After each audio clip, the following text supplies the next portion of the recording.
Muitos hoje duvidam que Jesus Cristo seja uma figura histórica.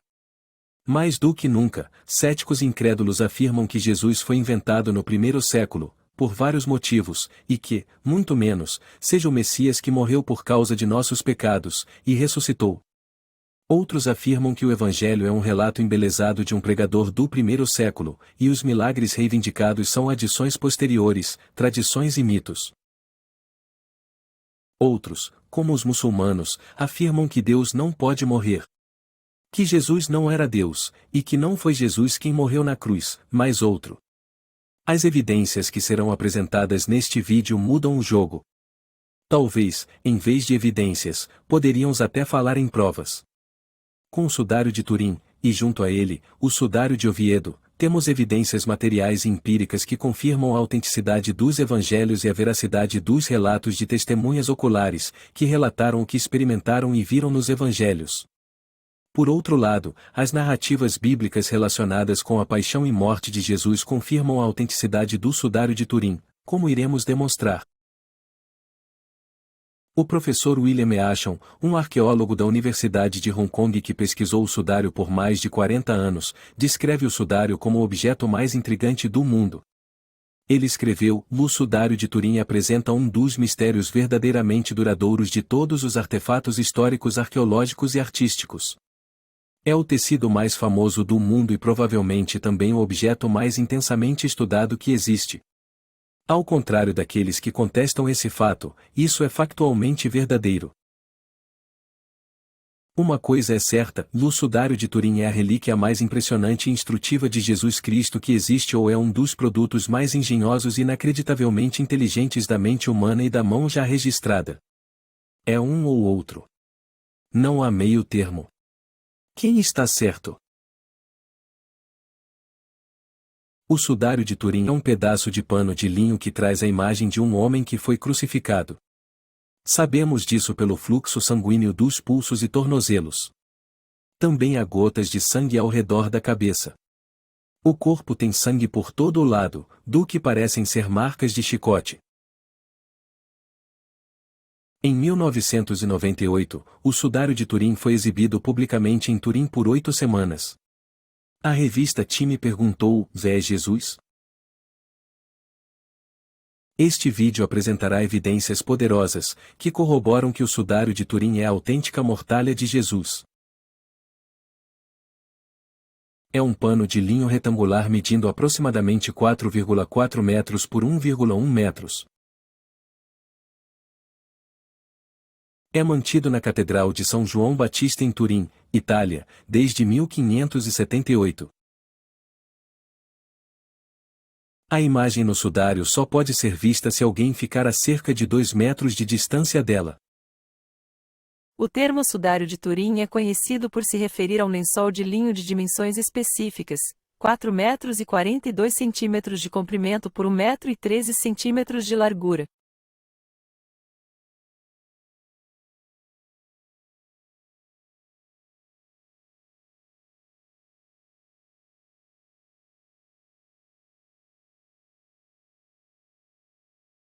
O tecido amarelo ocre traz marcas visíveis tanto na frente quanto no verso, que reproduzem a imagem de uma figura humana.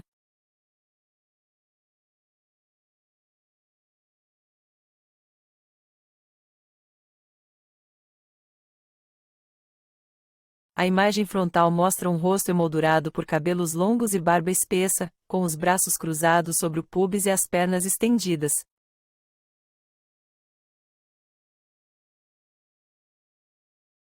A imagem das costas mostra a nuca, as costas, as pernas estendidas e as solas dos pés.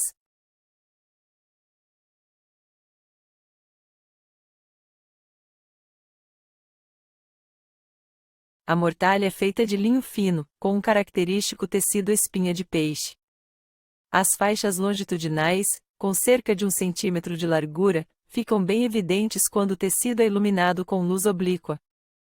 Na ampliação, a trama de espinha de peixe pode ser claramente reconhecida.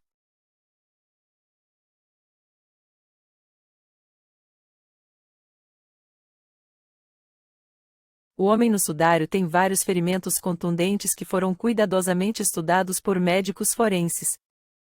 O lado direito do rosto parece mais inchado que o esquerdo, com hematomas visíveis e lacerações contundentes.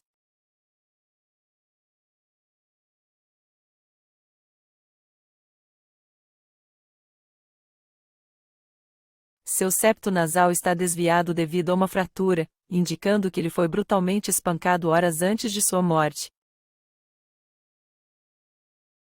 Numerosas manchas de sangue sinuosas podem ser vistas em sua testa, nuca e ao longo de seu cabelo, emanando de pequenas feridas com diâmetros pontiagudos.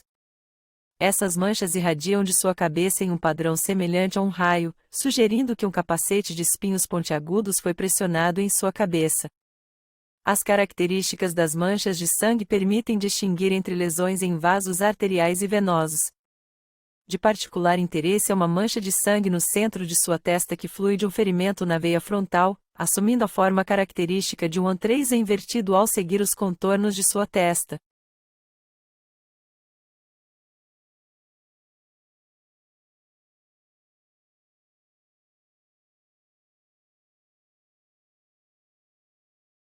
No lado direito do peito, há uma grande mancha de sangue que escorre de uma ferida de forma oval causada por um objeto pontiagudo que o atingiu entre a quinta e a sexta costelas, penetrando profundamente.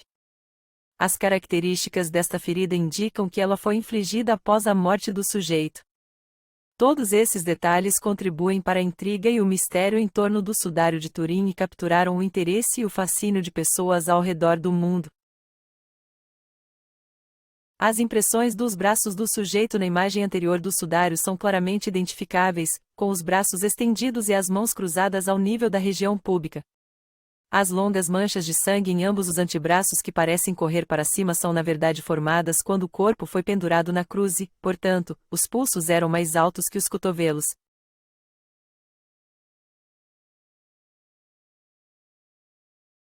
A característica mancha de sangue no pulso esquerdo, formada por dois riscos divergentes, é particularmente notável, pois indica duas posições diferentes assumidas pelo condenado na cruz, uma caída e outra levantada. A ausência da imagem dos polegares no sudário é significativa, pois pode indicar lesão do nervo mediano ou contração tetânica. A localização da ferida no pulso, e não na palma da mão, conforme retratado na iconografia tradicional da crucificação, também é digna de nota. As equimoses e escoriações no tórax, dorso e membros inferiores, constituídas por figuras arredondadas de aproximadamente 2 cm de comprimento, sugerem lesões causadas por flagelo, instrumento de tortura romano constituído por um cabo de madeira com cordas nas extremidades às quais eram presas pequenas bolas de metal. A punição foi infligida nas costas curvadas e no corpo nu, causando mais de uma centena de ferimentos.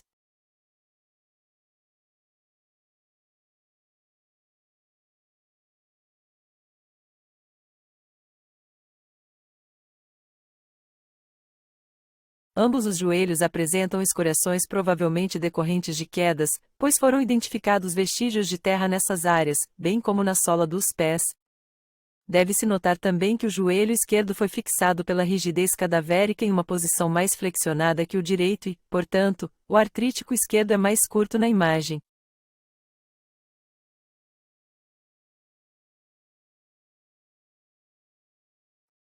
A sola do pé direito está claramente impressa enquanto apenas a parte de trás perto do calcanhar do esquerdo é visível. Isso sugere que a crucificação ocorreu usando um único prego e sobrepondo o pé esquerdo com o direito. Na sola deste último notamos o orifício de saída da unha de onde descem correntes de sangue para os dedos.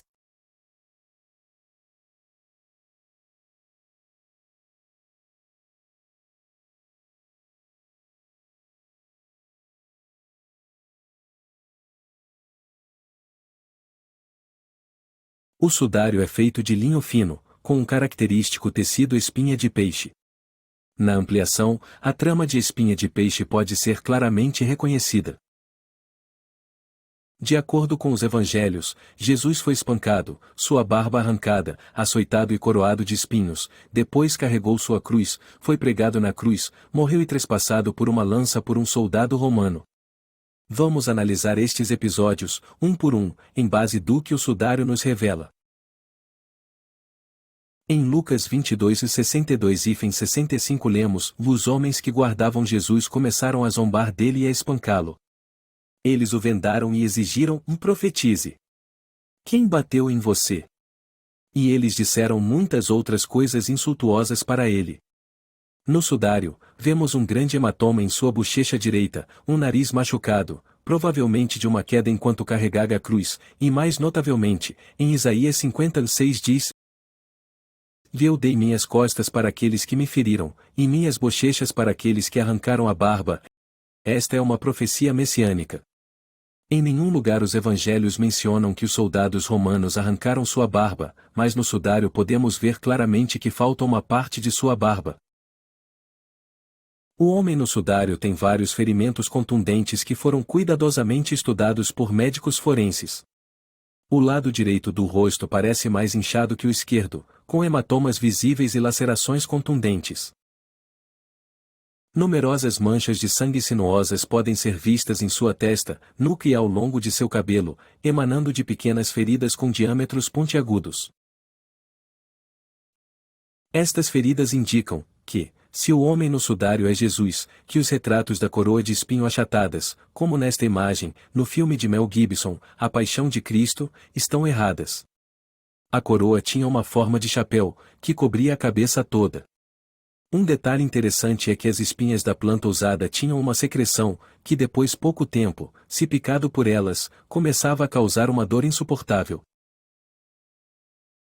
As características das manchas de sangue permitem distinguir entre lesões em vasos arteriais e venosos. A mancha de sangue no centro da testa que flui de uma ferida na veia frontal é particularmente interessante porque assume a forma de um ou invertido na sequência os contornos da testa. Esse tipo de padrão de mancha de sangue pode ser útil para identificar a direção e a força da lesão.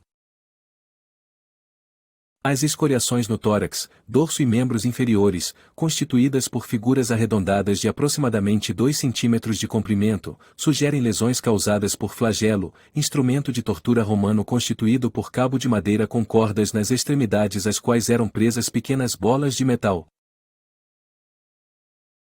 A punição foi infligida nas costas curvadas e no corpo nu. No sudário contou-se 370 chagas, sem levar em conta as laterais, que o lençol não mostra porque só envolvia a frente e as costas do corpo. O exame detalhado das manchas de sangue e ferimentos fornece informações valiosas sobre a forma de sua morte e a tortura que ele suportou. Pode-se observar também na imagem na direita 2 ângulos distintos dos ferimentos, o que indica que foram 2 soldados que flagelaram a vítima, um mais alto que o outro. Depois de flagelado, a vítima tinha que carregar a cruz para o Calvário. No sudário, na altura das áreas escapulares e supraescapulares podem ser observadas contusões quadrangulares. O objeto provavelmente era pesado e áspero, fazendo com que as contusões tivessem formato quadrangular. Não se sabe ao certo se Jesus teve que carregar a cruz inteira, ou apenas o que eles chamaram de patibulum, a seção transversal da cruz. Na imagem, o patibulum do bom ladrão, encontrado por Helena, a mãe do imperador Constantino, em 326, em Jerusalém, que hoje se encontra na Basílica de Santa Croce em Jerusalém em Roma. O patíbulo tem 178 cm de comprimento, cerca de 13 cm de altura e 4,5 a 8 cm de largura, e pesava em torno de 20 a 25 kg. O anel de pedra encontrado na Igreja do Santo Sepulcro em 1986. Ele dá ideia mais ou menos do tamanho dos tipes, o pé de madeira da cruz, que tinha uma altura mais ou menos de 2,50 m, e pesava em torno de 30 kg. As longas manchas de sangue em ambos os antebraços que parecem correr para cima são na verdade formadas quando o corpo foi pendurado na cruz, portanto, os pulsos eram mais altos que os cotovelos. A característica mancha de sangue no pulso esquerdo formada por 2 estrias divergentes é particularmente notável, pois indica 2 posições diferentes assumidas pelo condenado na cruz. O sangue flui de uma ferida oval causada por um instrumento pontiagudo, como um prego. Particular atenção deve ser dada à localização desta ferida, que não está na palma da mão como retrata a iconografia tradicional da crucificação, mas no pulso. A seguir, um ponto de interesse, ou seja, em todas as pinturas medievais da crucificação de Jesus, os pregos estão sempre no centro da palma da mão, mas sabemos agora, com base na estrutura física dos ossos da mão, que um prego naquele local simplesmente rasgaria fora através dos dedos, não suportaria suficientemente o peso da vítima da crucificação. Curiosamente, o sudário é diferente de todas as peças de arte medieval neste detalhe, pois coloca os pregos no pulso. Não apenas isso é diferente, mas também é fisiologicamente possível, o que significa que o sudário é mais preciso do ponto de vista médico e fisiológico do que qualquer peça de arte medieval de crucificação. O conteúdo do sudário é consistente com a narrativa bíblica da paixão. Vale ressaltar que a imagem dos polegares está ausente do sudário, o que pode ser devido à lesão do nervo mediano ou contração tetânica. No lado direito do peito, há uma grande mancha de sangue que escorre de uma ferida de forma oval causada por um objeto pontiagudo que o atingiu entre a quinta e a sexta costelas, penetrando profundamente. As características desta ferida indicam que ela foi infligida após a morte do homem.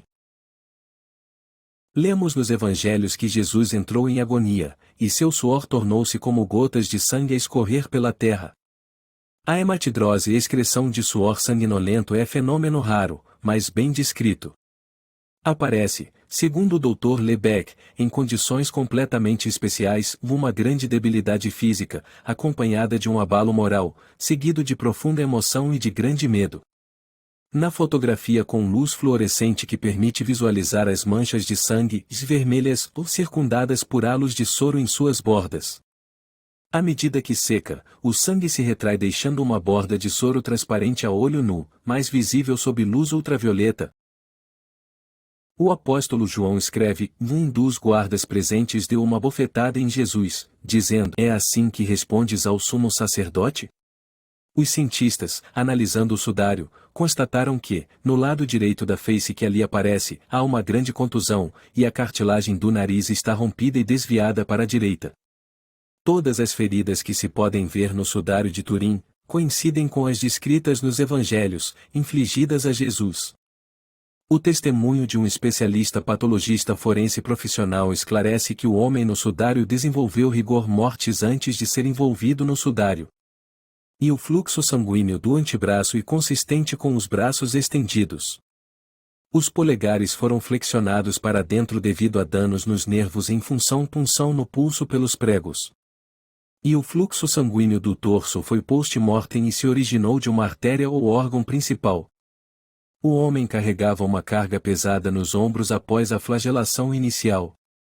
Todos esses detalhes apenas expandem ainda mais a correlação entre o conteúdo do sudário e a narrativa da paixão bíblica. De acordo com os procedimentos funerários normais do primeiro século, o corpo, após uma lavagem ritual, era vestido com um quitel, mortalha, chamado tachishit, conforme mostrado na foto. De acordo com as manchas de sangue no sudário, parece que o corpo não foi lavado, o que está de acordo com a lei judaica. Havia várias condições sob as quais um cadáver não deveria ser lavado, inclusive se a pessoa fosse vítima de uma morte violenta e se o sangue continuasse a fluir no momento da morte. Jesus teria cumprido todas essas condições, mas qualquer uma delas o teria desqualificado para ser lavado ritualmente. A razão para não lavar um corpo com sangue está enraizada nas crenças religiosas judaicas. O sangue era considerado sagrado e continha a essência da vida. Lavar o sangue seria lavar a essência da pessoa. Também, no caso de Jesus, não houve tempo suficiente. Portanto, o sudário provavelmente estava apenas colocada sobre seu corpo, como mostra a imagem acima. João descreveu Jesus sendo amarrado com faixas de linho. Essas faixas teriam sido usadas adicionalmente. Isso teria sido uma maneira rápida e eficaz de combater o rigor mortis e manter os membros do corpo no lugar para permitir um enterro rápido até que eles pudessem retornar ao túmulo após o término depois. Os patologistas que estudaram o sudário teorizaram que o corpo sofreu um espasmo cadavérico. É aqui que o corpo passa por um rápido estado de rigor mortis logo após a morte. Os braços da vítima teriam então ficado congelados e rígidos na posição em que foram estendidos quando pendurados na cruz. A próxima questão que vamos tratar é: como foi criado a imagem no sudário? O sudário não é uma pintura, e se isso fosse verdade, deveria ser possível identificar os pigmentos usados pela análise química, assim como os conservadores podem fazer para as pinturas dos velhos mestres. Mas não há evidências de pigmentos no pano em quantidades suficientes para explicar a imagem. Tampouco há sinais de que seja renderizado em pinceladas. Você pode imaginar que um artista ou talentoso teria pintado a imagem já à direita, e teria obtido por um acaso extraordinário a maravilhosa imagem altamente realista, que de fato está relacionada à característica tridimensional única da imagem do sudário, o visto à direita, su negativo, ou sem ter em mente sequer a possibilidade de imaginar tal efeito? A imagem do sudário não é criada por nenhuma mancha de tinta ou matriz, não é devido a óleo ou composição corporal, não é causada por ácido em pó ou calor. Curiosamente, não há material orgânico ou inorgânico depositado no sudário para formar a imagem. A imagem não racha em as linhas de dobra e não há diferença na distribuição espacial ao visualizar a imagem no espectro infravermelho quando comparada com o espectro visível característica presente nas pinturas a pincel. Se olharmos atentamente para os próprios fios do sudário, observaremos um fenômeno interessante: em cada fio consiste em muitas fibrilas microscópicas. E nas áreas manchadas de sangue da mortalha, o sangue passa por todas as fibrilas por ação capilar, o que significa que podemos ver as manchas de sangue na parte de trás da mortalha. No entanto, a imagem está presente apenas nas fibrilas superiores, indicando falta de ação capilar. E isso é interessante porque não é fisicamente possível aplicar qualquer tipo de mancha de tinta líquida ou corante à mortalha sem que ela penetre para o lado de trás por meio de ação capilar. Então sabemos com certeza que a imagem não poderia ter sido formada por qualquer tipo líquido aplicado à superfície. A imagem inteira é muito superficial por natureza, cerca de 0,2 milésimos de milímetro apenas na superfície superior das fibrilas. O lado interno não é, portanto, não poderia ter sido formado por produtos químicos. A imagem reside na camada mais externa das fibras de linho. A imagem não foi feita por um processo químico natural. A imagem é resultado da oxidação, desidratação e conjugação das próprias fibras do sudário. É como se as áreas das imagens no sudário tivessem envelhecidas rapidamente em comparação com o resto do sudário. A imagem no sudário é a única de seu tipo no mundo, e não há métodos conhecidos que possam explicar a totalidade da imagem, nem qualquer combinação de circunstâncias físicas, químicas, biológicas ou médicas pode explicar a imagem adequadamente. Então, o que fez com que a imagem aparecesse na superfície do sudário? Os elementos que compõem a imagem do sudário são todos da mesma cor. Como uma imagem de meio tom, todos os pontos são da mesma cor, mais onde é mais escuro e menos onde é mais claro. Item no caso do sudário, as fibras são amarelo uniforme de celulose oxidada. As fibrilas estão escurecidas porque as moléculas de celulose e as fibrilas de linho foram alteradas quimicamente. Existem átomos de carbono na molécula de celulose que, em circunstâncias normais, compartilham uma única ligação eletrônica, mas as fibrilas escuras contêm moléculas de celulose nas quais os átomos de carbono têm uma ligação eletrônica dupla. A questão é o que pode produzir o efeito da imagem no sudário? Foi determinado experimentalmente que calor pode induzir a mudança molecular nas fibrilas de linho. No entanto, o calor não pode criar regiões sombreadas com uma extensão igual de mudança de fibrila.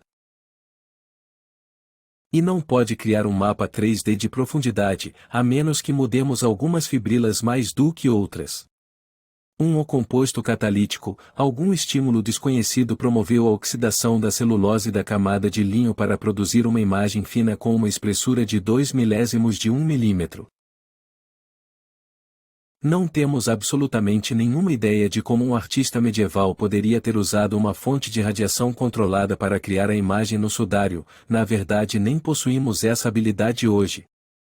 O resultado citado anteriormente vem da simulação apenas porque, mesmo com nossa tecnologia avançada hoje, não podemos reproduzir a imagem com todos os mesmos efeitos químicos que observamos no sudário.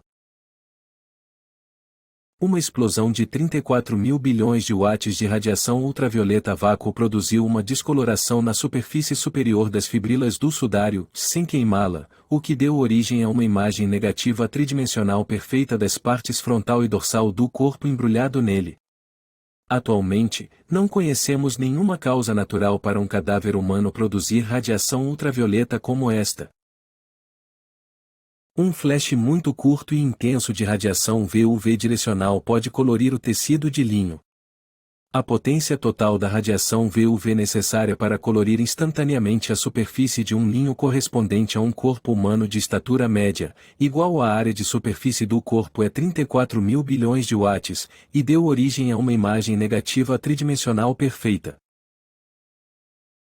Para ter uma noção de quanta energia é necessário para gerar 34 bilhões de watts de radiação ultravioleta, vou dar um exemplo. Cada estado nos Estados Unidos consome tanta energia, como outros países inteiros, como ilustrado na imagem acima. 34 trilhões de watts ou 34 terawatts equivale a aproximadamente 300 vezes a quantidade total de energia elétrica gerada nos Estados Unidos em 2020. Atualmente, não conhecemos nenhuma causa natural para um cadáver humano produzir radiação ultravioleta como esta. Um flash muito curto e intenso de radiação VUV direcional pode colorir o tecido de linho. Existem episódios em que Jesus é descrito como tendo uma aparência brilhante ou resplandecente? Sim. Um exemplo disso é a transfiguração de Jesus, descrita nos evangelhos de Mateus, Marcos e Lucas. De acordo com esses relatos, Jesus levou Pedro, Tiago e João a uma alta montanha, onde foi transfigurado diante deles. Seu rosto brilhou como o sol e suas roupas ficaram brancas como a luz. Em outro episódio, Saulo, que mais tarde ficou conhecido como Paulo, estava a caminho de Damasco para perseguir os cristãos quando de repente foi cercado por uma luz brilhante do céu. Ele caiu por terra e ouviu uma voz que dizia: Saulo, Saulo, por que você me persegue? Saulo perguntou quem estava falando, e a voz respondeu: Eu sou Jesus, a quem você está perseguindo. Alguns pesquisadores sugeriram que a imagem no sudário só poderia ter sido formada por raios ortogonais unidirecionais, o que significa que a luz que criou a imagem teria que vir de uma única fonte e atingir o pano em ângulos retos. Essa teoria baseia-se no fato de que a imagem no sudário só é visível de um determinado ângulo e parece ser tridimensional, como se fosse formada por um feixe de luz que incide no tecido a partir de um único ponto. Experimentos do físico Arthur Lin em 2017 usando um ciclotron na Universidade de Missouri demonstraram que a radiação tinha que ser extremamente ajustada dentro de uma faixa muito estreita de parâmetros para produzir a imagem do sudário. Caso contrário, o sudário poderia ter sido queimado completamente, ou se muitas das fibras tivessem sido coloridas, teria deixado apenas uma área escura em vez de uma imagem, ou se a fonte de radiação fosse muito fraca ou muito distante do tecido, não teria deixado nenhum efeito de radiação. De acordo com alguns biofísicos, a radiação de partículas irradiava o sudário e a fonte da radiação de partículas era o próprio corpo. A fonte da iluminação que formou a imagem veio de dentro, isto é, do corpo, como um todo. Em outras palavras, a radiação não veio de alguma fonte externa, e em vez disso, a origem da radiação era diretamente do corpo, de cada localização pontual do corpo. Durante a ressurreição, o sudário provavelmente caiu através do corpo desmaterializado que desaparecia enquanto a matéria se transformava em energia. Assim como o corpo desmaterializado, a gravidade levou a mortalha através do corpo desmaterializado e caiu através do corpo. A seguir, trataremos do sangue, encontrado no sudário. Traços de sangue humano foram encontrados e testes confirmaram que esse sangue pertencia a um corpo humano no momento da morte, e o tipo sanguíneo é provavelmente AB. As manchas foram formadas por sangramento humano real de feridas reais em um corpo humano real que entrou em contato direto com o pano. Testes confirmaram a presença de albumina, imunoglobulina, hemoglobina e vários antígenos. No contexto de investigações forenses, a presença de bilirrubina em evidências de sangue pode ser uma indicação de trauma ou lesão, incluindo lesões sofridas durante a tortura. A bilirrubina pode ser liberada na corrente sanguínea como resultado da degradação dos glóbulos vermelhos em tecidos danificados, incluindo hematomas ou outros tipos de trauma.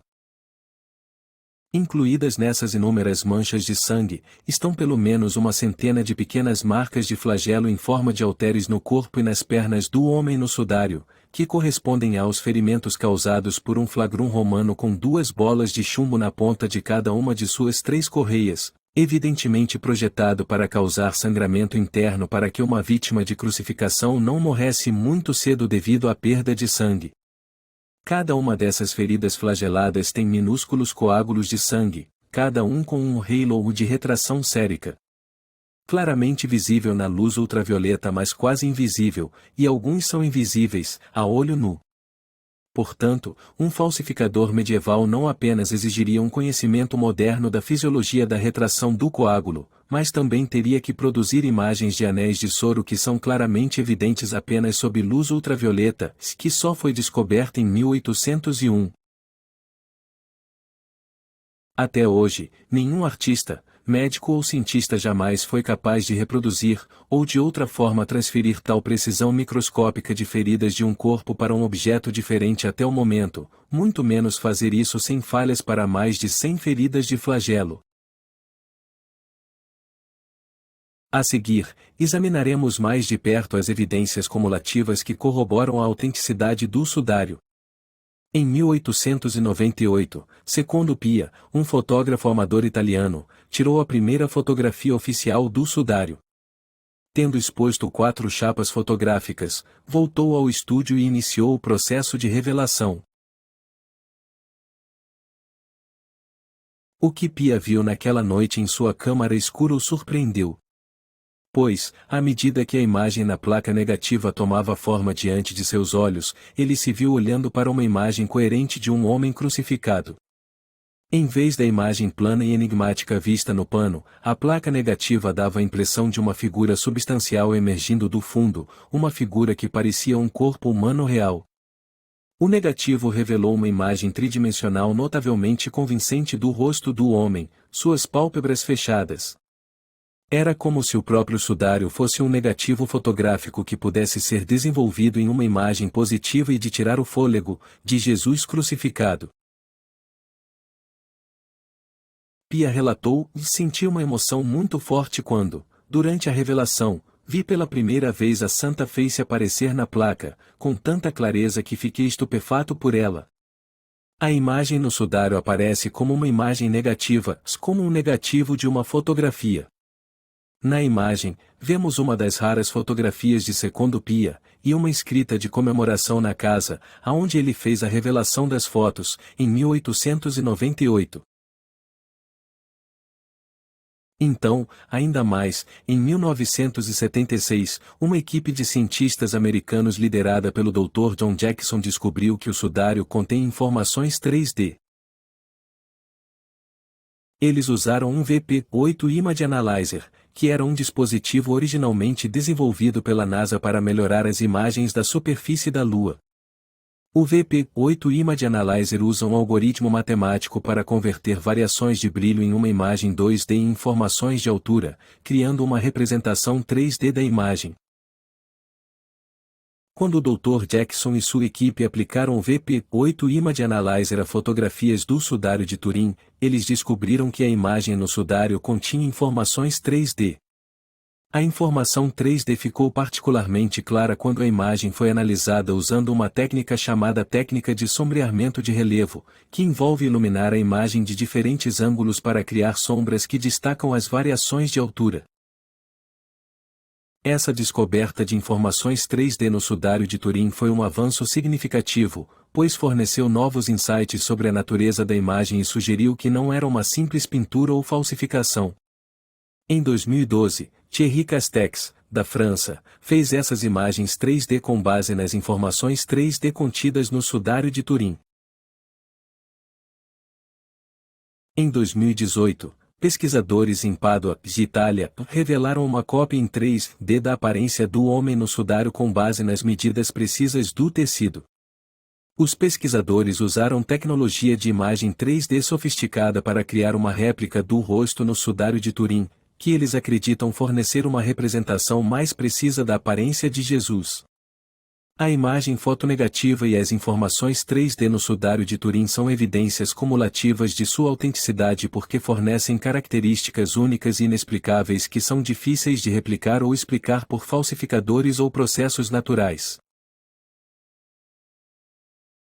Em 1978, o projeto de pesquisa do sudário de Turim, muitas vezes abreviado como STURP, fez um exame científico do sudário de Turim. Foi realizado por uma equipe internacional de especialistas. Por 5 dias consecutivos de 24 horas, eles usaram a tecnologia mais recente para estudar a imagem frontal e traseira. Este grupo de especialistas, trabalhando em conjunto, realizou o primeiro exame científico multidisciplinar e aprofundado do sudário. Eles produziram o banco de dados primário de informações científicas confiáveis sobre o sudário. Eles publicaram mais de 30 artigos científicos revisados por pares e se tornou um recurso essencial para a pesquisa em andamento feita por todos os estudiosos sérios do sudário hoje. O sudário se tornou o tecido e artefato mais estudado cientificamente da história da humanidade. O STURP, o projeto de pesquisa do sudário de Turim, emitiu seu relatório final em 1981. Podemos concluir, por ora, que a imagem do sudário é a de uma forma humana real de um homem flagelado e crucificado. Não é o produto de um artista. As manchas de sangue são compostas de hemoglobina e também dão um teste positivo para albumina sérica. A imagem é um mistério contínuo e até que mais estudos químicos sejam feitos, talvez por este grupo de cientistas, ou talvez por alguns cientistas no futuro, o problema permanece sem solução. Barry Schwartz era um membro da equipe. O STURP emitiu seu relatório final em 1981. Schwartz confessou: no início do meu trabalho, eu era muito cético quanto à sua autenticidade. Não sentia nenhuma emoção particular em relação a Jesus porque fui criado como um judeu ortodoxo. A única coisa que sabia sobre Jesus era que ele era judeu e isso foi tudo. Após 18 anos de estudo, a plena convicção veio quando o químico do sangue Allen Adler, outro judeu que fazia parte do grupo de estudo, explicou por que o sangue vermelho permanecia no sudário. O sangue antigo teria que ser preto ou marrom, enquanto o sangue no sudário é vermelho carmesim. Parecia inexplicável, ao contrário, era a última peça do quebra-cabeça. Após quase 20 anos de investigação, foi um choque para mim descobrir que o pedaço de pano era o tecido autêntico que havia sido envolvido o corpo de Jesus. As conclusões a que cheguei foram baseadas exclusivamente na observação científica. Poderia o sudário de Turim ser uma falsificação? A alegação de que o sudário é uma falsificação ainda é amplamente divulgada hoje. Alguns tentaram reproduzir a imagem do sudário, com mais ou menos sucesso. Por exemplo, o químico italiano Luigi Garlacelli tentou reproduzir a imagem do sudário em 2008, mas os resultados estão muito longe da imagem do sudário, como pode ser visto aqui. Essas tentativas de reprodução não chegam nem perto da imagem detalhada no sudário e, em vez de provar que o sudário era uma falsificação, elas provam que a reprodução da imagem no sudário não é possível pelos métodos tradicionais conhecidos. Em abril de 2022, Joana Mooliad escreveu um artigo para o jornal The Guardian do desafio de $1 milhão. Se o sudário de Turim for uma falsificação, mostre como foi feito. Ela relatou sobre David Rolfe, um cineasta. Rolfe lançou um desafio no valor de $1 milhão para o Museu Britânico. Se eles acreditam que o sudário é uma falsificação medieval, peço que repitam o exercício e criem algo semelhante hoje, disse ele. O Museu Britânico está menos disposto para se envolver desta vez. Quaisquer perguntas atuais sobre o sudário seriam melhor colocadas para aqueles que atualmente cuidam dele na Capela Real da Catedral de Turim, disse um porta-voz. Por aqueles que tentam retratar o sudário como uma falsificação, o que também é frequentemente mencionado é o Memorando de Arcis, que é um rascunho de documento encontrado na Biblioteca Nacional da França que foi apresentado de forma fraudulenta como uma carta do bispo de Arcis ao Papa Clemente VII em 1389. O documento afirma que o sudário de Turim era um tecido habilmente pintado exibido em Lirey, na França, e não o verdadeiro sudário de Jesus. No entanto, não há evidências para apoiar essas alegações e a autenticidade do documento é altamente contestada. Um dos principais argumentos daqueles que afirmam que o sudário não é a mortalha de Jesus, recorre à datação por radiocarbono que foi realizada no sudário em 1988. A tarefa dos cientistas era tentar descobrir a data do sudário. Em 1989, a prestigiosa revista científica Nature publicou os resultados oficiais da datação por radiocarbono do sudário. A datação por radiocarbono foi um dos anúncios científicos mais esperados de todos os tempos. O sudário foi datado por 3 laboratórios bem conhecidos da Universidade de Oxford, Arizona e Zurique. Um teste de datação por radiocarbono foi feito em um pedaço de pano retirado do canto do sudário. Os resultados da datação por carbono dos testes de 1988 são frequentemente citados como um argumento significativo contra a autenticidade do sudário de Turim porque fornecem uma medição científica direta que coloca a origem do sudário na Idade Média. Essa descoberta desafia a crença de que o sudário poderia ser uma relíquia da época de Jesus Cristo, pois sugere que foi criado muito mais tarde na história. Os testes de datação por carbono foram conduzidos por 3 laboratórios independentes da Universidade de Oxford, Arizona e Zurique. Usando datação por radiocarbono, que é um método científico amplamente aceito para datar materiais orgânicos. Eles indicaram um intervalo de datas medievais, levando muitos a questionar a autenticidade do sudário. Os resultados do teste foram um dos anúncios científicos mais aguardados de todos os tempos. Um teste de datação por radiocarbono foi feito em um pedaço de pano retirado do canto da mortalha. Houve muitos problemas com a datação, problemas que ainda hoje são discutidos. Quando a amostra foi coletada, houve uma discussão por mais de 1 hora sobre de que área a amostra deveria ser coletada. Foi retirado de um canto que os especialistas desaconselharam, porque faltava um canto e também era uma área frequentemente manejada pelo clero durante as exposições. Também foi sugerido que mais de uma área fosse testada para garantir que a amostra testada fosse representativa de todo o tecido. Em vez disso, apenas uma amostra foi retirada do canto suspeito e entregue a 3 laboratórios diferentes. O resultado foi uma grande surpresa para muitos e chocou o mundo. Seus resultados combinados dataram o tecido em de 1260 a 1390 DC. Eles chegaram a um intervalo de datas, muito amplo para o pequeno corte em tiras, mas relataram que o tecido datava com uma taxa de confiança de 95%. Se o sudário fosse do século XIII ou XIV, então não poderia ser a imagem de Jesus.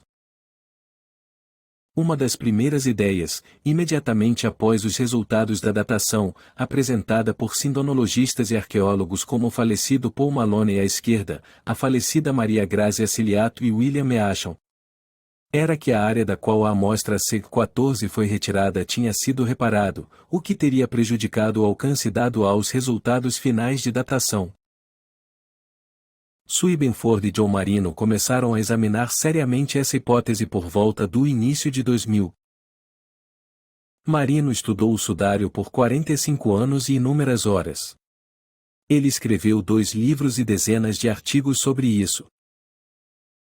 Ele e Benford concluíram que, com base em suas evidências, a amostra datada era uma combinação de tecido do século I e do século XVI.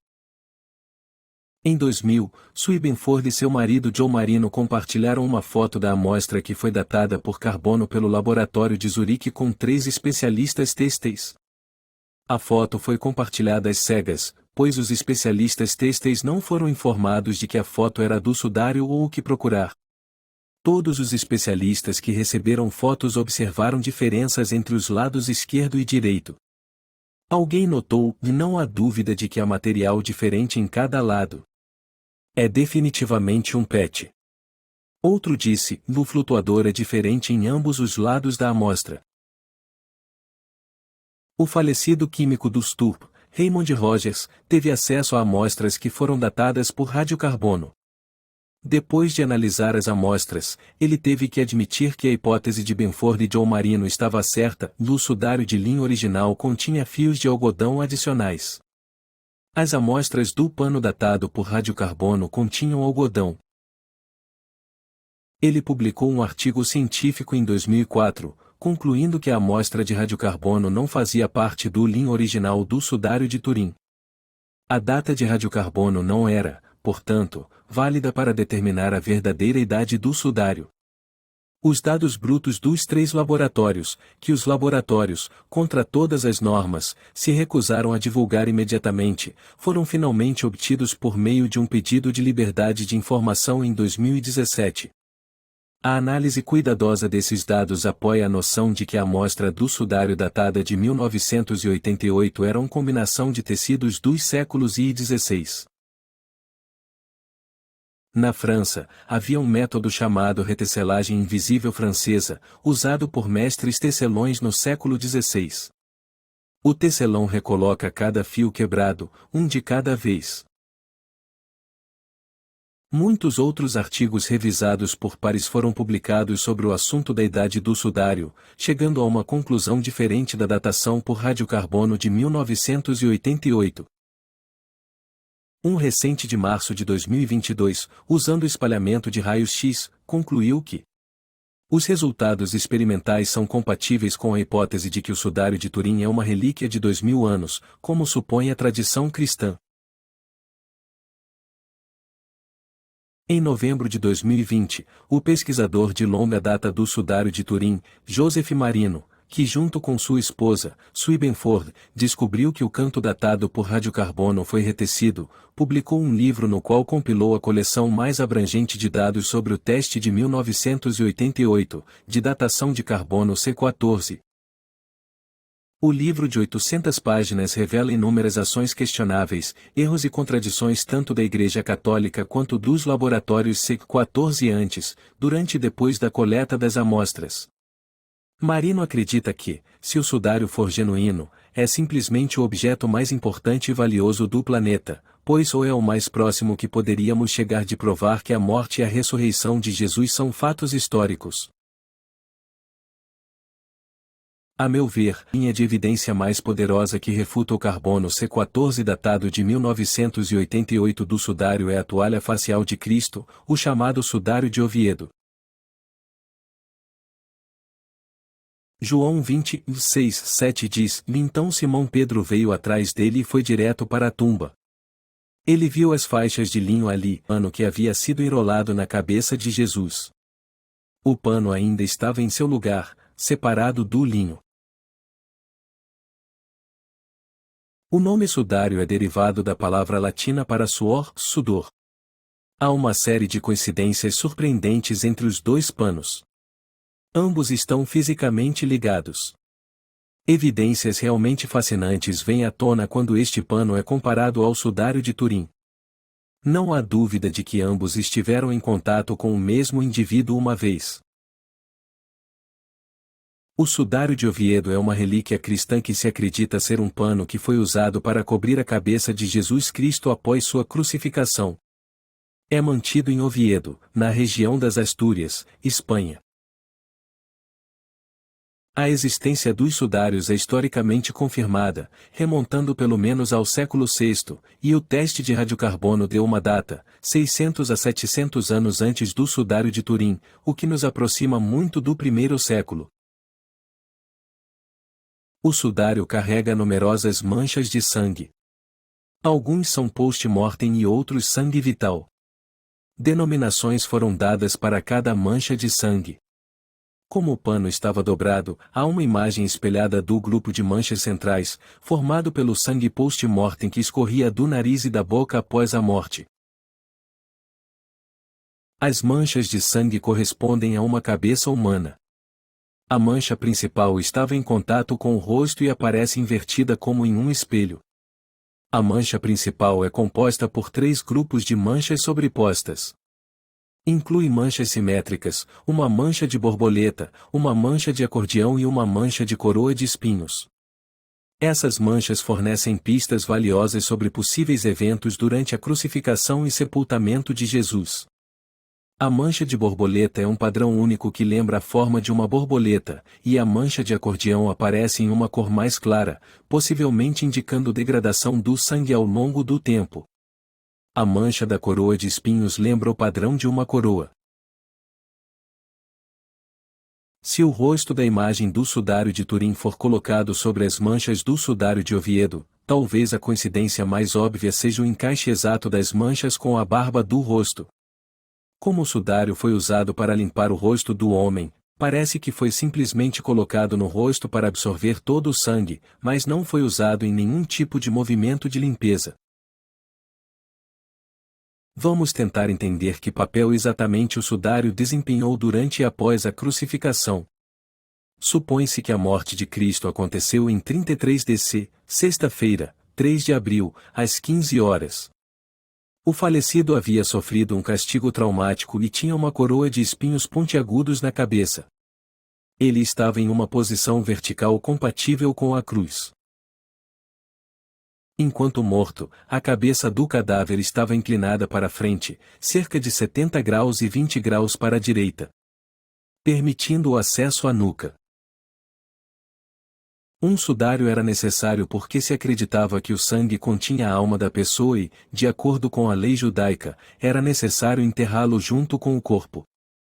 Também era proibido mover um corpo mutilado sem cobri-lo primeiro. A unção preliminar do corpo foi realizada por aproximadamente 1 hora enquanto o corpo era preparado para a transferência para a tumba.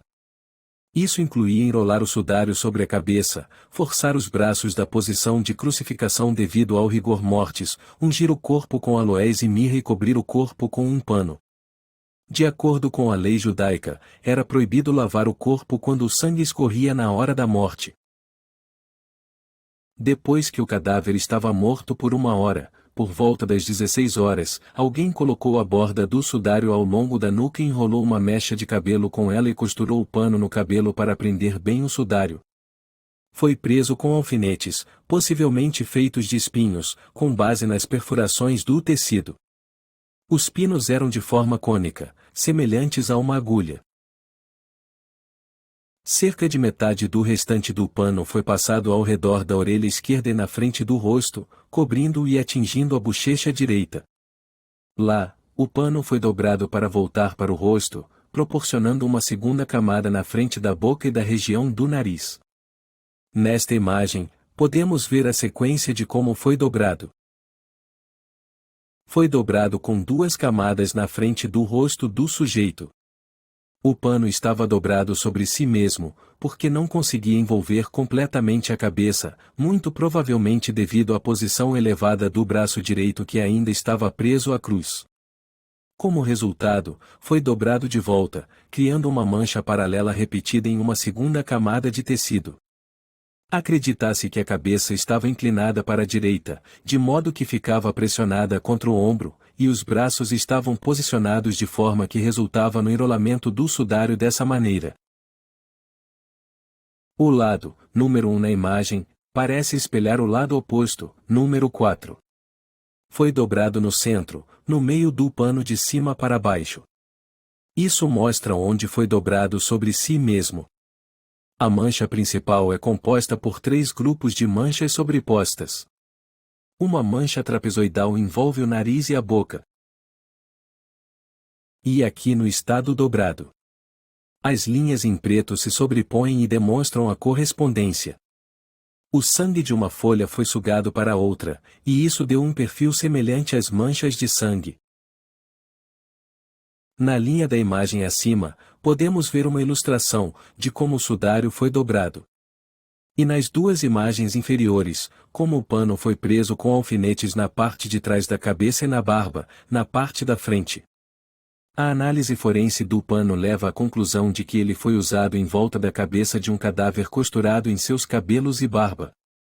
Permaneceu neste estado dobrado por cerca de 1 hora. O pano não estava totalmente enrolado na cabeça, provavelmente porque algum tipo de obstáculo impedia essa operação.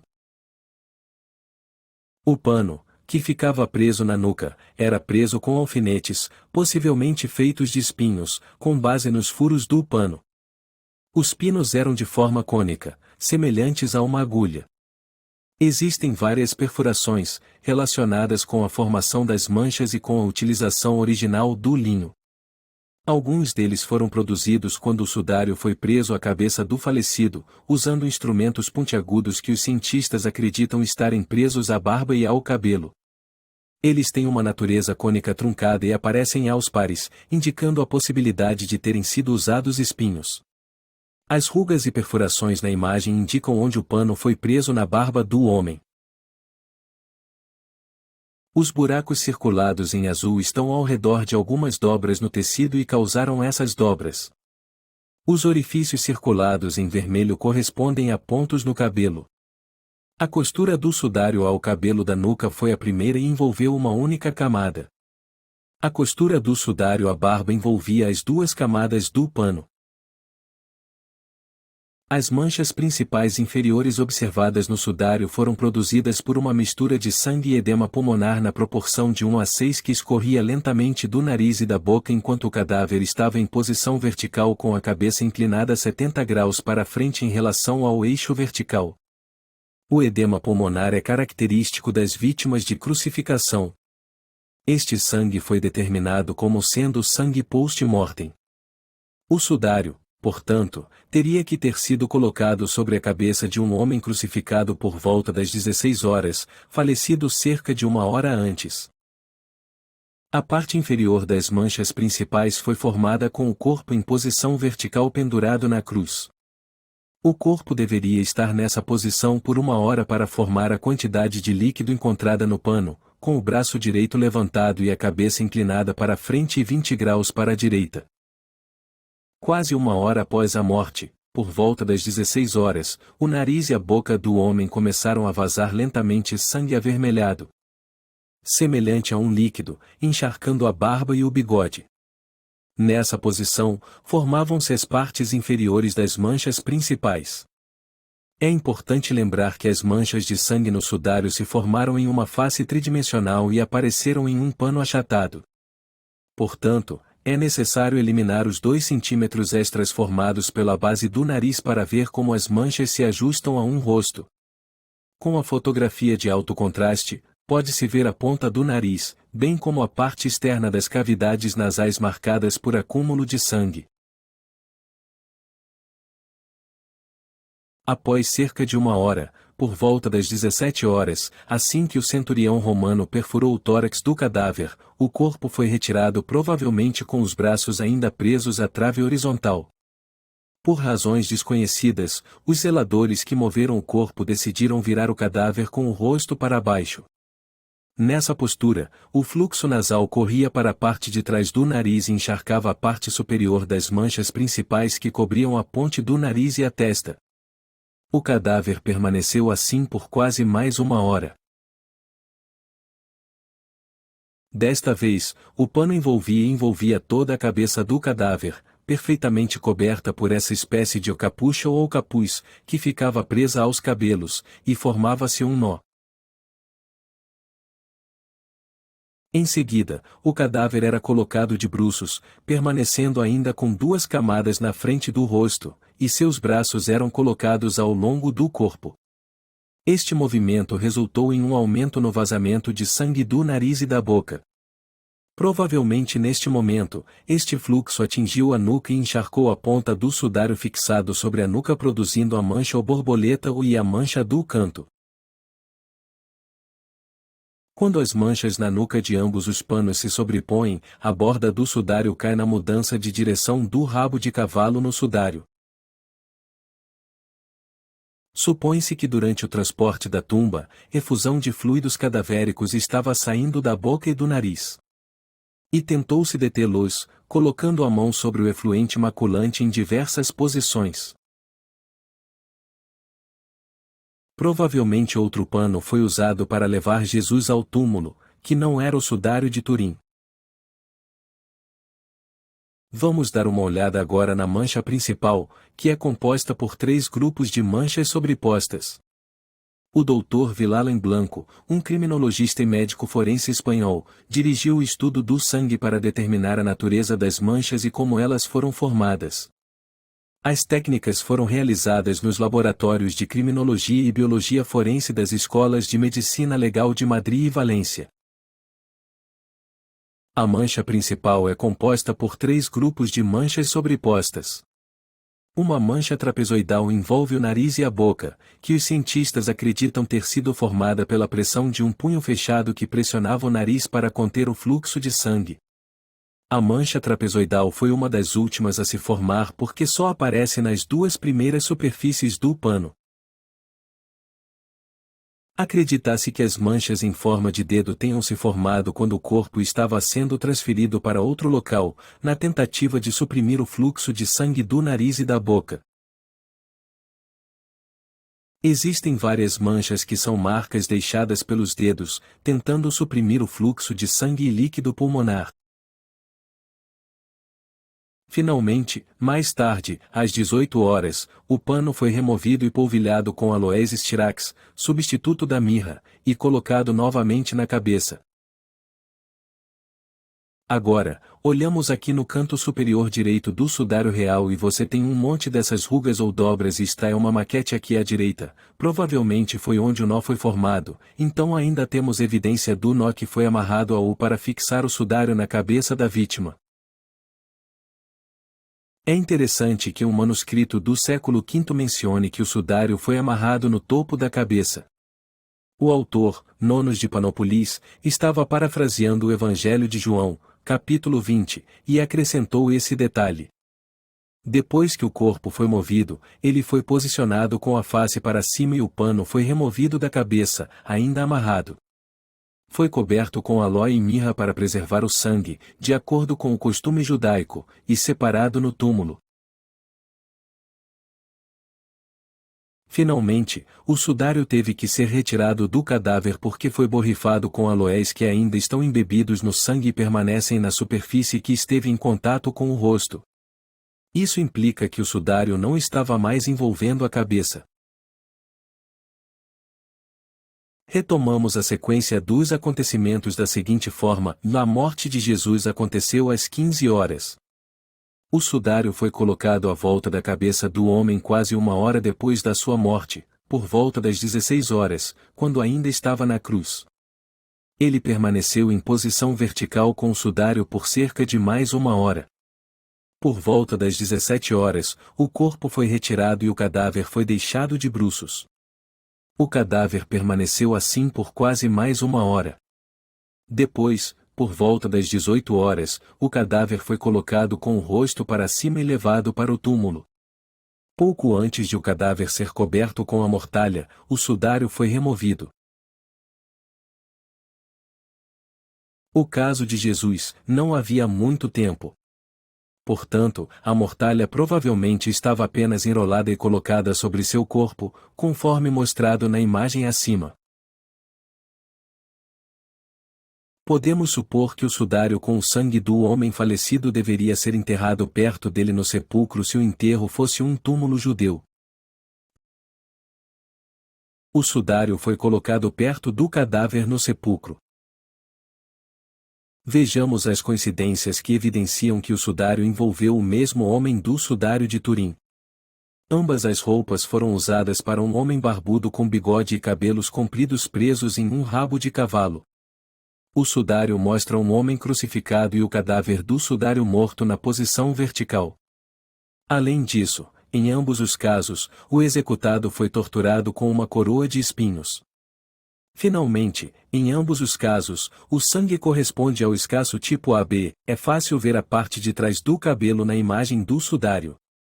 Se olharmos com atenção e usarmos a imagem negativa reforçada, podemos ver claramente cabelos compridos caindo da parte inferior da nuca até o espaço entre as omoplatas.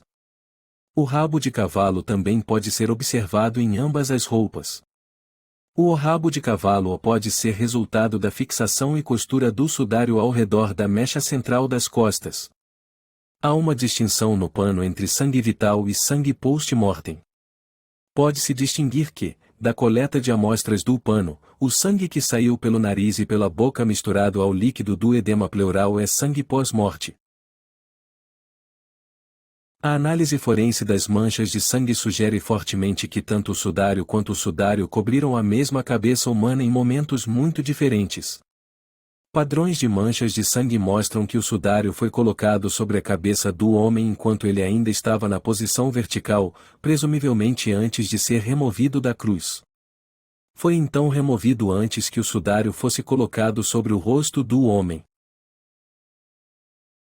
Existem muitos pontos de coincidência entre todos esses pontos e o sudário de Turim, o grupo sanguíneo, a maneira como o cadáver foi torturado e morreu e a cobertura macroscópica das manchas em cada pano. Isso é especialmente notável porque o sangue no sudário, derramado em vida, em oposição ao pós-morte, corresponde exatamente em grupo sanguíneo, tipo sanguíneo e área de superfície às manchas no sudário na nuca. E esta conclusão é inevitável de todos os estudos realizados até agora, e se a história do sudário pode ser estendida com confiança para além do século XIV, que é frequentemente referido como a primeira aparição histórica documentada do sudário, então isso levaria o sudário de volta pelo menos às primeiras datas da história conhecida do sudário.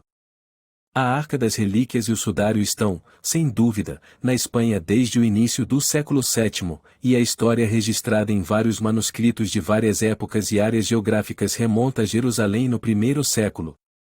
A importância disso para a história do sudário não pode ser exagerada.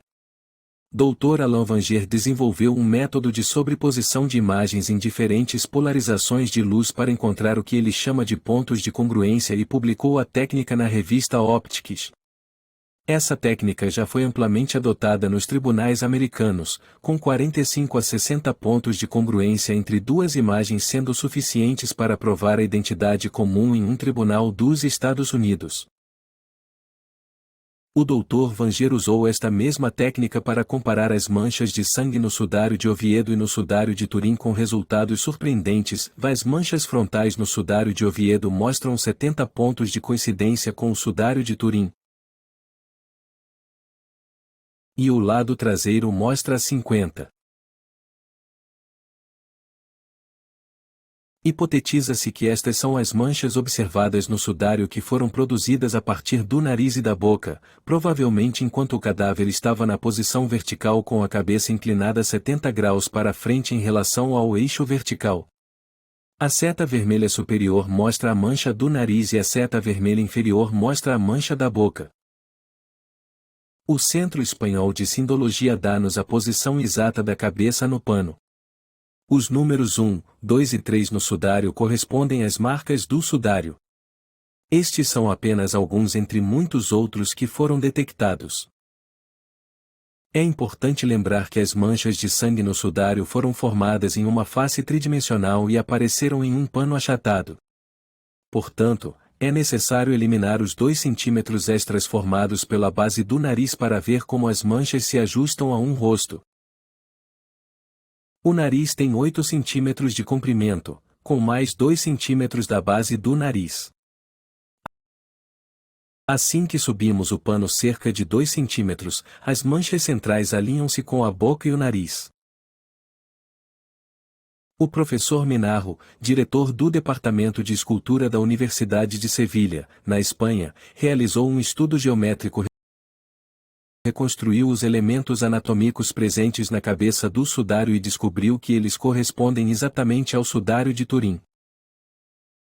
Não apenas as dimensões gerais da cabeça e do sudário de Oviedo combinam, mas também as manchas de sangue no sudário correspondem exatamente aos ferimentos na cabeça. Se colocarmos o sudário de Turim e o sudário de Oviedo juntos e focarmos nas manchas de sangue, as semelhanças são inúmeras. Por exemplo, há uma área sem sangue no sudário que corresponde a um inchaço na face do sudário com precisão quase perfeita.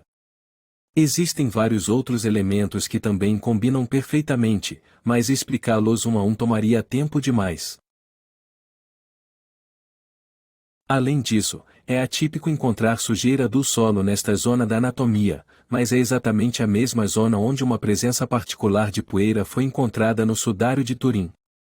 A baixíssima concentração de vestígios de estrôncio no sudário também combina bem com o tipo de calcário característico da rocha do Calvário em Jerusalém.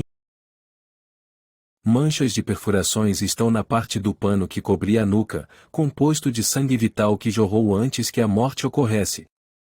O pano era aplicado a essas feridas cerca de 60 minutos após o sangramento, ou 1 hora após a morte da pessoa.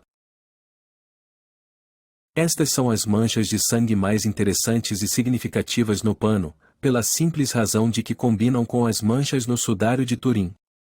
Eles combinam com um padrão bastante próximo, mas também são do mesmo tipo sanguíneo. Que é talvez o mesmo grupo sanguíneo e o mesmo tipo de sangue, em outras palavras, derramamento de sangue na vida, e é um tipo de sangue que não era particularmente comum na Europa, mas era mais comum no Oriente Médio. Os cientistas determinaram que o sudário é feito de linho com uma torção em OZ, o tipo de tecido mais comum no Império Romano. Tem textura de tafetá, o tipo de trama mais simples, e não possui ourelas em nenhuma de suas bordas, nem tingimento. O linho apresenta muitos defeitos, como laçadas, pontos de alinhavo soltos e cruzamento de fios paralelos da trama, indicando que o tecido foi feito em tir vertical com pesos e que é muito antigo, provavelmente do primeiro século.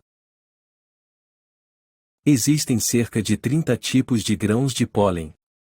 Pelo menos 9 crescem na Palestina, um ponto de comparação com o sudário de Turim.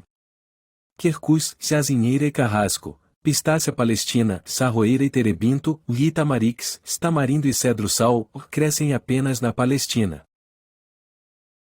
A análise das partículas brancas encontradas no linho foi especialmente difícil, e finalmente foram identificadas como partículas de resina de aloe e mirra. Existem cachos de mirra, mais especificamente estoraque, e aloe. Uma mistura semelhante àquela que, segundo os evangelhos, foi usada profusamente no sepultamento de Jesus.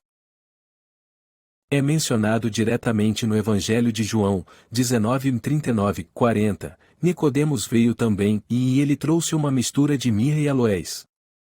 Eles pegaram o corpo de Jesus e envolveram-no em faixas de linho com especiarias, segundo o costume funerário judaico. Algo revelador foi encontrado que liga este tecido a algum tipo de costume funerário, algumas partículas que se encontram ligadas ao próprio sangue do sudário. Estoraque é uma resina natural obtida da casca de várias espécies de árvores. Tem um aroma doce e balsâmico e é comumente usado em perfumes, cosméticos e incenso. Estoraque foi usado em enterros na Palestina durante o primeiro século. O estoraque era um dos materiais utilizados no processo de embalsamamento ou preparação dos corpos para o sepultamento de acordo com os costumes da época. O estoraque era conhecido por suas propriedades aromáticas e era usado como ingrediente em perfumes e pomadas que eram aplicados ao corpo para mascarar odores e preservar o cadáver. Acreditava-se que o estoraque também tinha propriedades medicinais e era usado como antisséptico e anti-inflamatório no processo de embalsamamento. O uso de estoraque em práticas funerárias durante o primeiro século na Palestina é apoiado por relatos históricos, incluindo referências em textos e inscrições antigas, bem como descobertas arqueológicas de resíduos de estoraque e recipientes de armazenamento em túmulos e cemitérios na região. Também foi estabelecido que há sangue humano no sudário. Os exames clínicos deram positivo para globulina, e é sangue do grupo AB, sul mesmo do sudário. O sangue, com algumas exceções específicas, é sangue misturado com outro líquido. É uma mistura de uma parte de sangue com 6 de soro, retirada especificamente de edema pulmonar. A natureza humana do sangue foi confirmada pela identificação do DNA mitocondrial. Em 2012, os cientistas detectaram a presença de estruturas compatíveis com bolhas secas de fibrina. A hipótese mais provável é que tais bolhas tenham se formado dentro de uma cavidade corporal, pleural ou pericárdica. Para chegar a tal condição, o indivíduo deve sofrer traumas graves como a flagelação e algumas horas devem decorrer para permitir a formação de fibrina antes que o fluido seja liberado. A fibrina acumulada na cavidade pleural precisa de um caminho para chegar ao sudário. Este caminho pode ser o ferimento da lança que ligava a cavidade ao trato respiratório. No sudário de Oviedo, a presença dessas bolhas de fibrina isentas de elementos sanguíneos poderia ser outra prova indireta da flagelação, pois a formação de fibrina requer um ferimento prévio. Esta é a hipótese mais plausível para a formação dos elementos de fibrina. Para chegar ao sudário, a fibrina poderia sair pelo nariz e pela boca, junto com o sangue e o líquido do edema dos pulmões. Amostras do sudário foram submetidas à datação por carbono. Na segunda Conferência Internacional sobre o Sudário de Oviedo, na Espanha, em 2007, foi relatado que a amostra do sudário foi datada de cerca de 700 DC, enquanto a história do sudário está muito bem estabelecida e há referências definitivas à sua presença em Jerusalém em 570 DC no início do V século. Uma das primeiras referências ao sudário de Oviedo é encontrada nos escritos de Antonino de Piacenza, um peregrino italiano que visitou Jerusalém em 570 DC. Antonino descreveu um pano que se acreditava ser o sudarium ou o pano de suor de Jesus. O mais antigo manuscrito sobrevivente do relato de Antonino sobre sua peregrinação visitando Jerusalém em 570 DC é um manuscrito latino intitulado O Itinerarium Antonini Placentini Peregrinatio ad Loca Sancta, traduzido, A Viagem de Antonino de Piacenza aos Lugares Santos. Este manuscrito está preservado em a Bibliothèque Nationale de France em Paris, França, e é datada do século VIII.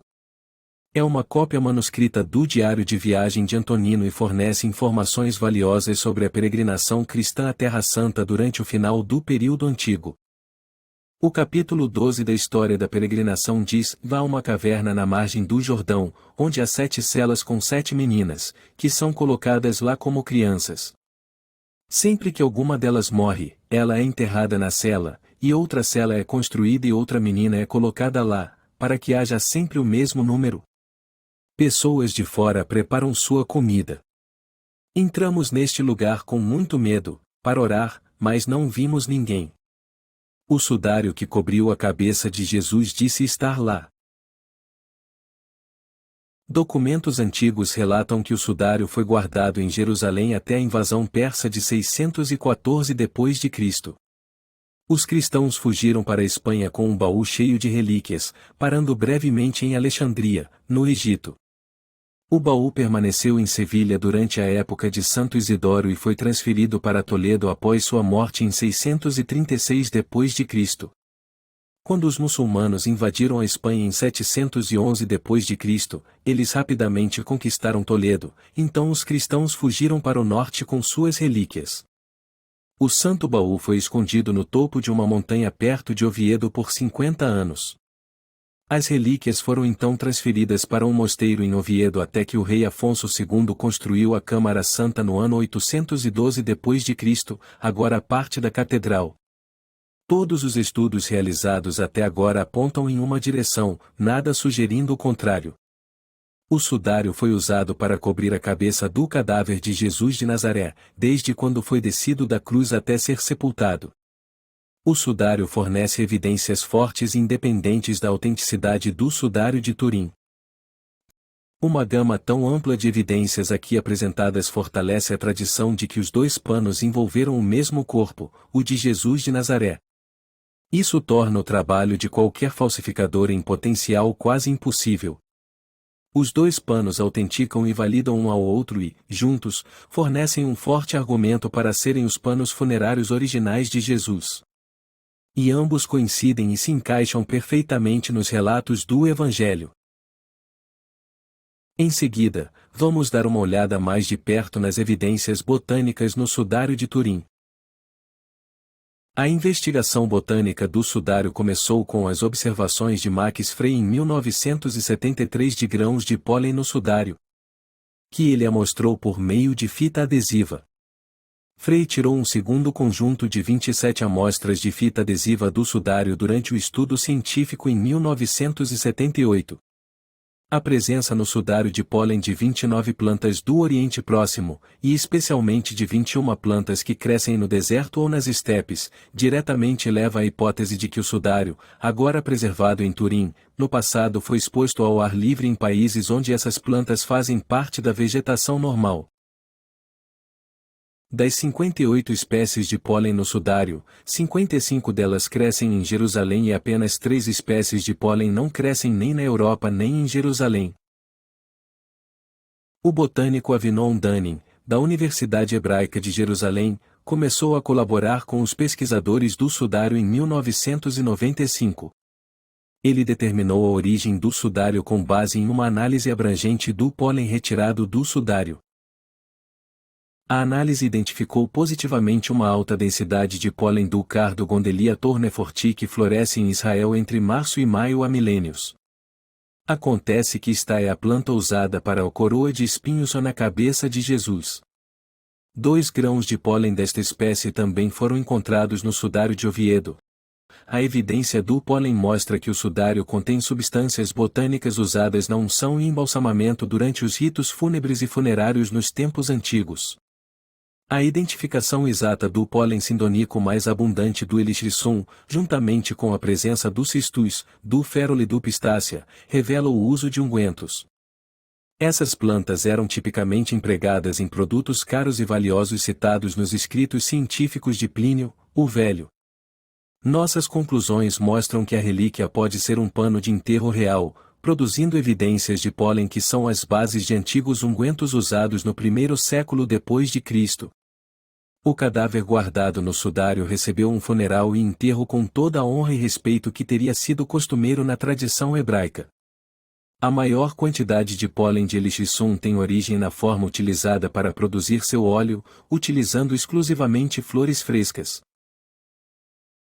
Em outubro de 1978, o projeto Sudário de Turim coletou 32 amostras de material de superfície pressionando uma fita adesiva especialmente formulada no sudário.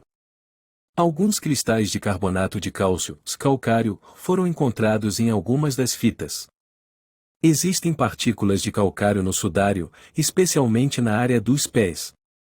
Descobriu-se que eles eram da variedade comparativamente rara de aragonita travertina de carbonato de cálcio, em vez da calcita mais comum.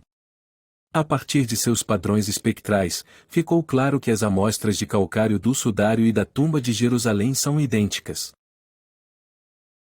O sudário de Turim é feito de um tipo de linho conhecido como espinha de peixe, que não é comumente usado em tecidos modernos. O tipo de linho usado no sudário de Turim é uma espécie nativa do Oriente Médio e acredita-se que tenha sido amplamente cultivada e usada por milhares de anos para diversos fins, incluindo a produção de tecido de linho. Lemos no Evangelho de Marcos, quando Pilatos foi informado pelo centurião, entregou o corpo a José. Depois que José comprou um pano de linho e tirou o corpo, ele o enrolou no linho e o colocou em uma tumba escavada na rocha. Alguns outros tecidos antigos feitos em teares de 4 arreios encontrados no Oriente Próximo, como em Engedi, também podem ser considerados análogos da vestimenta funerária de Turim. Existem evidências físicas que corroboram que o pano de linho tem 2000 anos. Por exemplo, a roda de fiar tornou-se um equipamento padrão na Europa no século XIII, no entanto, os fios do sudário não foram produzidos na roda de fiar, eles são fiados à mão. Em 1989, um especialista em siríaco antigo, Ian Dickinson, de Canterbury, Inglaterra, percebeu que as dimensões de 437 por 111 centímetros do sudário são, até o centímetro mais próximo, exatamente 8x2 covados padrão assírios de 21,6 polegadas. O côvado padrão assírio era a medida internacional de comércio que prevalecia na época de Jesus, inclusive entre os judeus. Um artista falsificador medieval provavelmente não saberia o comprimento do côvado padrão da época de Jesus, já que isso só foi descoberto por arqueólogos no século XIX. A faixa lateral é uma tira de linho com cerca de 8 centímetros de largura ao longo do lado esquerdo do sudário, olhando para ele com sua imagem frontal na metade inferior e o homem na posição vertical, e unida por uma única costura. A tira está incompleta em cada extremidade, com 14 centímetros e 36 centímetros faltando nos cantos inferior e superior esquerdo, respectivamente. A tira lateral é feita do mesmo pedaço de tecido do sudário, uma vez que irregularidades únicas na trama do corpo principal do sudário se estendem pela tira lateral. No ano 2000, foi descoberta uma costura muito especial, quase invisível, com a qual as bordas foram acabadas, visível apenas na parte inferior do sudário. Apenas uma vez antes um tipo de costura essencialmente idêntico foi encontrado, daquele em tecidos do primeiro século em Massada, a fortaleza judaica invadida pelos romanos em 73 d.C., e nunca mais ocupada. Então, a partir de uma análise histórica, o método de fabricação do fio, a trama do linho, as dimensões do tecido e o ponto da faixa lateral são todos incompatíveis com a origem medieval, mas alinhados perfeitamente com a origem da Judéia do primeiro século. Nenhuma única peça de evidência física é consistente com a origem medieval europeia, mas cada peça de evidência se alinha perfeitamente com a origem da Judéia do primeiro século, o que significa que a evidência física depositada no sudário é completamente incompatível com a hipótese de falsificação medieval e, em vez disso, aponta exclusivamente à autenticidade do sudário. Vamos dar uma olhada mais de perto na história do sudário de Turim. A primeira aparição histórica confirmada do sudário foi em 1353 em Lille, França. Estava na posse de um cavaleiro francês. E assim os primeiros documentos históricos, quase universalmente reconhecidos, relacionados ao sudário datam do mesmo período. Uma rota histórica confiável do sudário é que ele foi armazenado no primeiro século no Oriente Médio, talvez em Jerusalém. De 200 a 944 DC, foi exibido várias vezes em Edessa. De 944 foi exibido publicamente em Constantinopla até a Quarta Cruzada em 1204. É possível que o sudário tenha sido levado de Constantinopla durante o saque e posteriormente vendido ou negociado. Alguns historiadores acreditam que o sudário pode ter sido adquirido pelos Cavaleiros Templários, uma ordem militar ativa durante esse período. O sudário ressurgiu no registro histórico em 1353, quando foi exibido em uma igreja em Lille, na França. Vários escritos cristãos do segundo século registram que o sudário foi salvo da tumba de Jesus. Encontramos Pilatos examinando 4 soldados quanto à declaração de que o corpo de Jesus foi roubado. O segundo, o testemunho do primeiro se foi, diz que os 11 apóstolos levaram o corpo, o terceiro diz, José e Nicodemos, a quarta, estávamos dormindo. Eles são presos, e Pilatos vai com o centurião e os sacerdotes ao túmulo e encontra as mortalhas. Ele diz, e se o corpo tivesse sido roubado, estes também teriam sido levados. Eles dizem, estas roupas funerárias pertencem a outra pessoa. Pilatos se lembra das palavras de Jesus, grandes prodígios devem acontecer em meu túmulo, entra e chora sobre o sudário. Então ele se volta para o centurião, que tinha apenas um olho, tendo perdido o outro na batalha. Quando os cristãos da cidade de Edessa, hoje na Turquia, escreveram sua história no século III, afirmaram que o Evangelho havia chegado à cidade no século I, trazido por um discípulo de Jesus chamado Adai e entregue ao rei Abgar V, contemporâneo de Cristo. Mais tarde, um escritor siríaco expandiu este texto, resultando no texto dos Ensinamentos de Adai. Dentro deste texto expandido, há uma pequena passagem na qual Abgar, que está se correspondendo com Jesus por meio de um mensageiro chamado Anã, pede que seja feita uma imagem de Jesus. Anã pegou e pintou o retrato de Jesus e o trouxe para seu senhor, o rei Abgar. Quando o rei Abgar viu o retrato, ele o recebeu com grande alegria e o colocou com grande honra em um dos edifícios de seus palácios. Esta é a primeira vez que a chamada imagem de Edessa é mencionada. E é a única referência conhecida a ele nos tempos antigos. Embora a existência da imagem de Edessa nos tempos antigos permaneça uma questão de debate, muitos estudiosos concordam que há provas suficientes para a sua existência no século VI. A primeira referência verdadeiramente histórica que temos à imagem de Odessa surge no ano 544 d.C. O rei persa Xosrui sitiou a cidade de Odessa, uma cidade que conseguiu repelir o ataque. Em seu relato de o cerco, o historiador Evragios Socholasticus relata como a cidade foi salva por meio da assistência milagrosa da imagem feita por Deus, não feita pelas mãos do homem.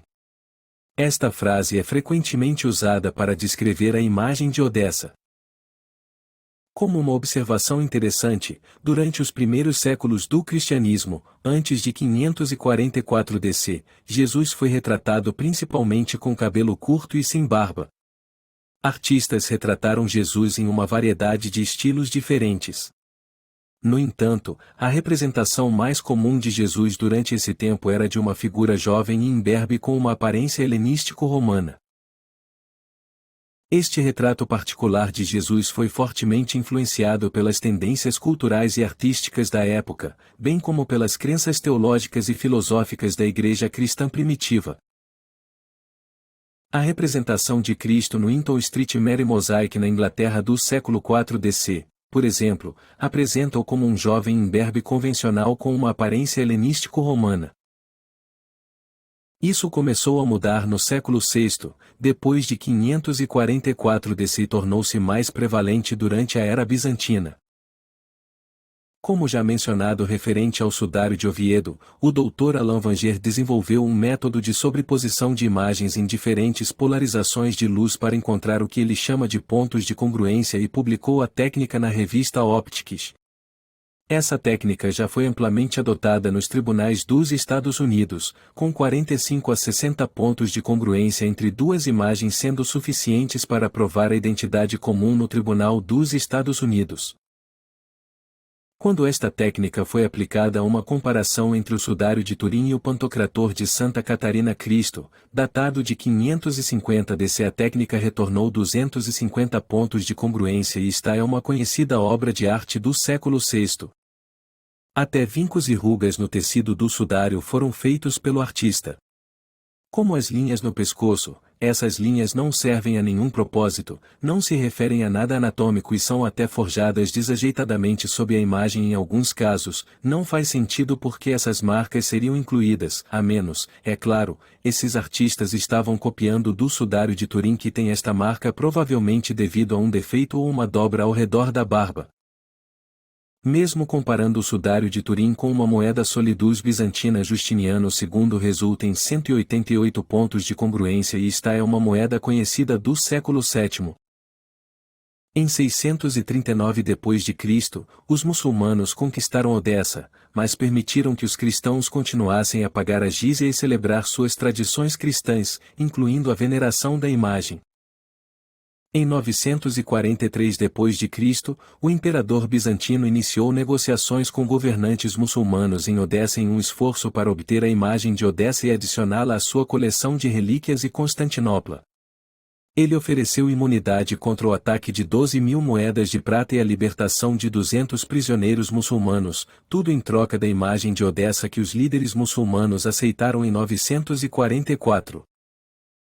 E em 15 de agosto de 944 DC a imagem de Odessa chegou a Constantinopla e o evento é comemorado na imagem intitulada A Rendição do Mandilion.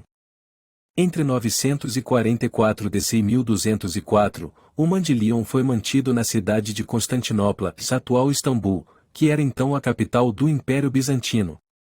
Os imperadores bizantinos consideravam o Mandilion uma de suas relíquias mais sagradas, e ele era guardado no Palácio Imperial junto com outros importantes objetos religiosos.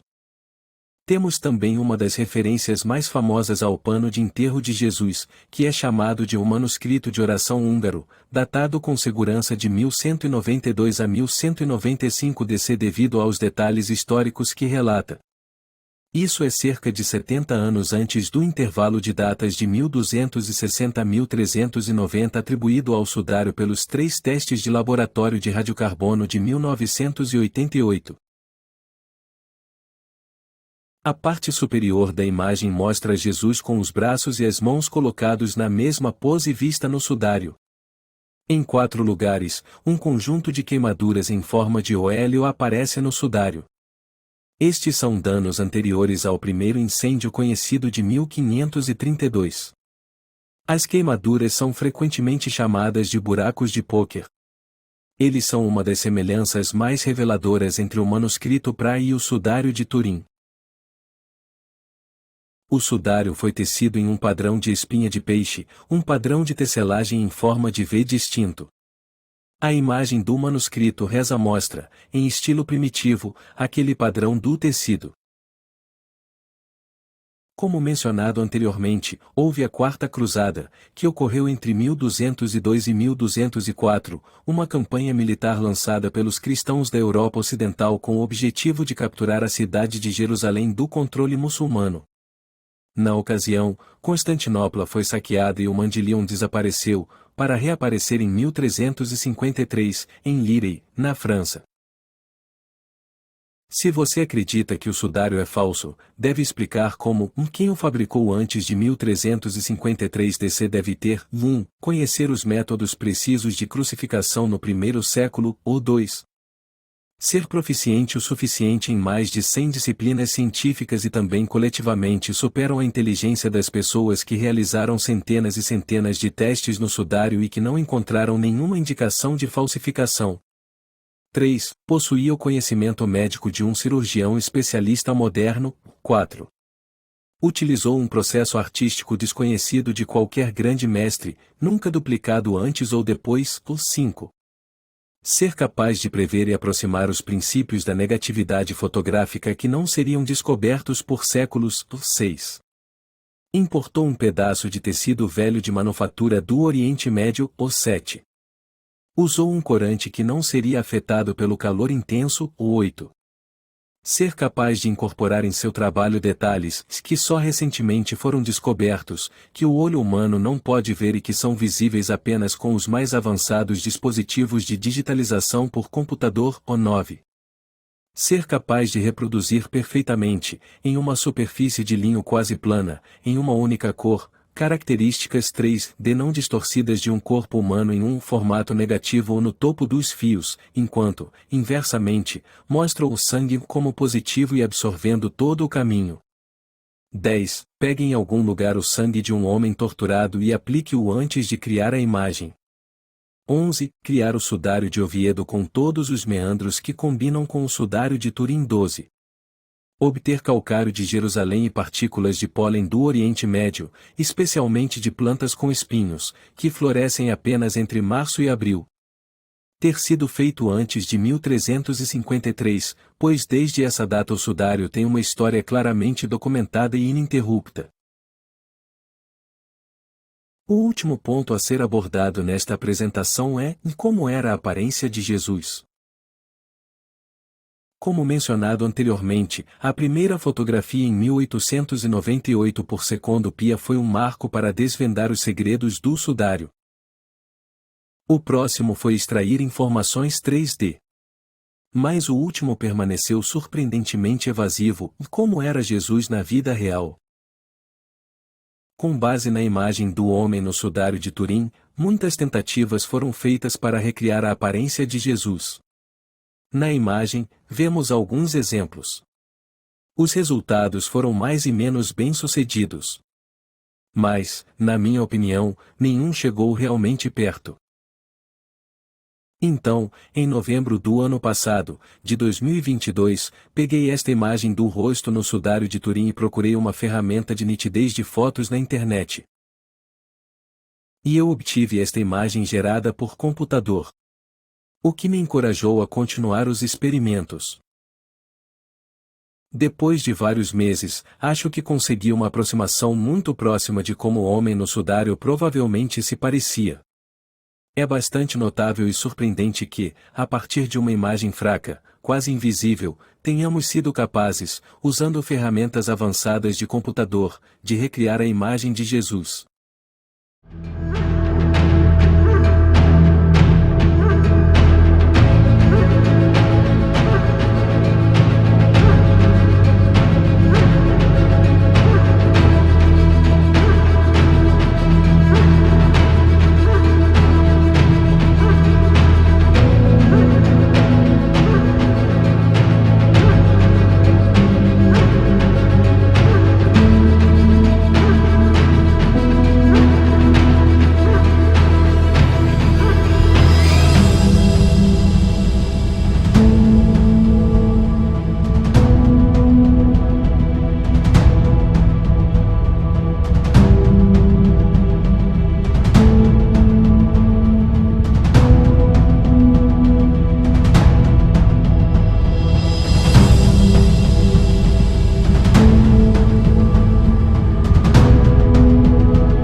Eu sou o que Isaías profetizou.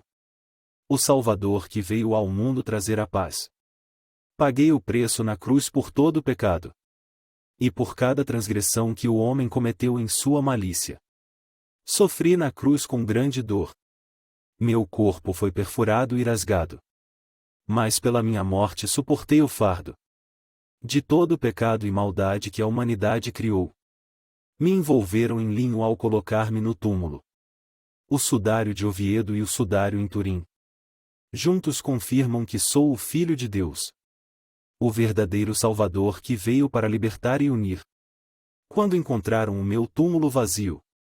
A pedra havia sido rolada, meu corpo não estava lá. O sudário em Turim leva as marcas da minha ressurreição que se iniciava. Essas relíquias testificam a verdade. De quem sou eu, o escolhido, o Cordeiro sacrificado. Que venceu a morte e ressuscitou. E que continua vivo, aguardando a todos que chegam ao meu lado. Venham a mim, encontrem descanso. Pois eu sou aquele que traz vida nova.